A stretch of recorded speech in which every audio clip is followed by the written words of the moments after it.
On revient sur Terre avec la pause café. La philosophie, c'est intéressant de regarder, évidemment, en faisant un pas de côté. Là, on va vraiment être les pieds sur le terrain avec un nouveau métier, Fanny. Eh oui. Alors, je ne sais pas s'il va durer très Même longtemps, à l'approche des gares, des centres commerciaux, Ouais. des musées. C'est vrai qu'on a peut-être, je ne sais pas si vous en avez eu un dans votre entreprise, un Chief Covid Officer. Il y a eu aussi les traceurs Covid.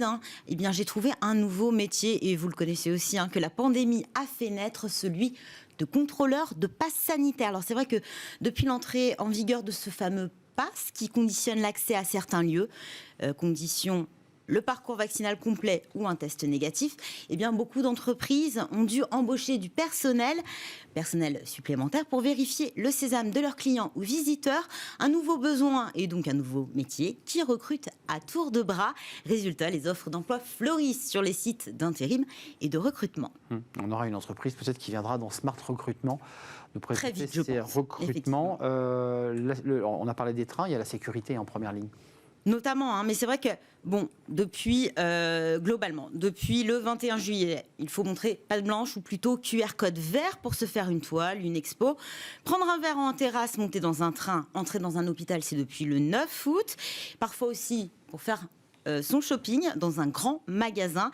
L'obligation a fait naître donc ce nouveau besoin, celui de contrôler les accès et les entrées. Alors pour être sûr de bien pouvoir les vérifier, de nombreuses entreprises ont dû embaucher, car de nombreuses structures n'ont pas la possibilité ou n'envisagent pas du tout de confier la responsabilité du contrôle des passes à leurs salariés. Le besoin s'est créé au même moment, je vous parlais du 21 juillet et du 9 août, si bien que parfois il est difficile de recruter compte tenu, je vais y arriver, de la forte demande. Alors c'est vrai que quand on parle de contrôle d'entrée et lorsqu'on pense au risque de tension lors des contrôles, on imagine que la mission relève naturellement du secteur de la sécurité privée. Mais alors le secteur est déjà sous tension. La loi pour une sécurité globale adoptée en mai dernier n'a pas arrangé vraiment les difficultés en termes de recrutement que le secteur connaissait par ailleurs. Les candidats à un métier dans la sécurité doivent désormais avoir un titre de séjour d'au moins 5 ans. C'est une obligation qui priverait le secteur de 20% de ses candidats, selon Cédric Paulin, le secrétaire général du groupement des entreprises de sécurité. Alors, c'est vrai que ces entreprises sont actuellement sur le pied de guerre. Elles fournissent énormément de vigiles pour tous ces lieux, mais juridiquement, rien n'interdit de proposer un poste de contrôleur de passe sanitaire à des personnes qui ne sont absolument pas qualifiés. On pense notamment aux étudiants. Alors c'est vrai qu'on voit en ce moment les offres d'emploi qui foisonnent sur les sites de recrutement.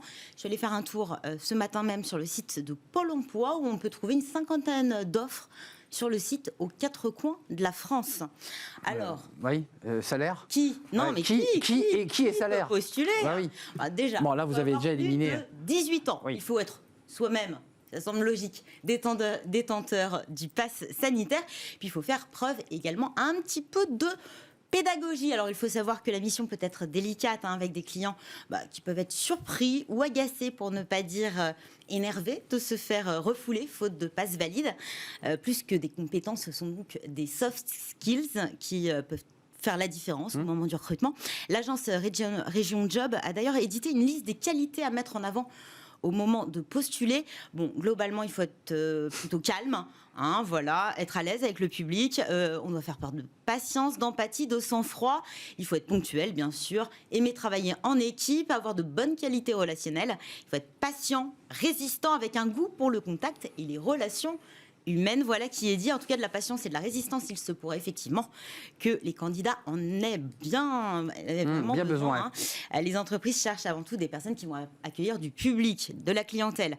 Alors, pour ces contrôleurs du pass sanitaire, il faut rappeler qu'un QR code est nécessaire pour entrer. Parfois, il faut aider aussi certaines personnes à le retrouver dans leur téléphone. Donc, il y a aussi ces personnes qui ne veulent pas forcément présenter leur pass, polémique aussi, sur la situation et qui vont au-delà du poste. Ça peut être tendu, Ça peut être très très tendu. Et puis une fois recruté, il va falloir apprendre à se servir de l'application Tous Anti-Covid Vérif. C'est cet outil qui permet de scanner les QR codes, de vérifier que le client peut entrer ou non, sachant que la CNIL exige que tous les contrôleurs soient formés en bonne et due forme à cette application. Formation qui incombe à l'employeur. Alors on voit depuis quelque temps des instituts privés qui proposent depuis peu des titres de contrôleur de passe sanitaire moyennant une 50aine d'euros, voire plus. Alors il faut se rappeler que ce titre n'est absolument pas nécessaire pour exercer le métier de contrôleur de passe sanitaire. Alors niveau salaire, c'est vraiment à la base de la base. Les contrôleurs sont rémunérés au SMIC. En même temps, c'est pas non plus très compliqué. 1 € net mensuel.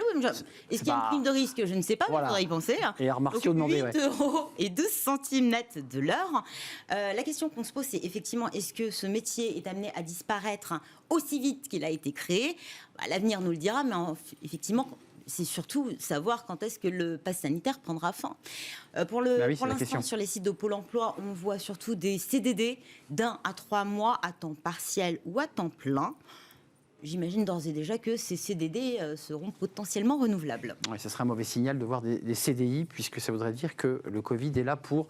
Et qu'on aura toujours un pass sanitaire. Et un pass sanitaire. Donc ça, c'est un vrai sujet. Merci Fanny. Peut-être qu'il faut demander aussi des arts martiaux ou quelques connaissances en karaté. Peut-être qu'il faudra agrémenter. Sport de combat, c'est un vrai sujet. Merci Fanny d'être venue nous parler de ce nouveau métier. On fait une courte pause, on s'intéresse à la reconversion. Alors c'est un sujet évidemment dont on parle depuis des années, mais il a pris toute son importance avec la crise Covid, parce que les vacances, la crise Covid, certains collaborateurs, certains salariés ont décidé de se reconvertir. Comment ça marche? Comment éviter les erreurs? Est-ce que c'est pas plus facile à dire qu'à faire? Ça, c'est un vrai sujet. Beaucoup aimeraient se reconvertir ou changer de vie et peu franchissent le cap. On en parle avec des experts juste après cette courte pause.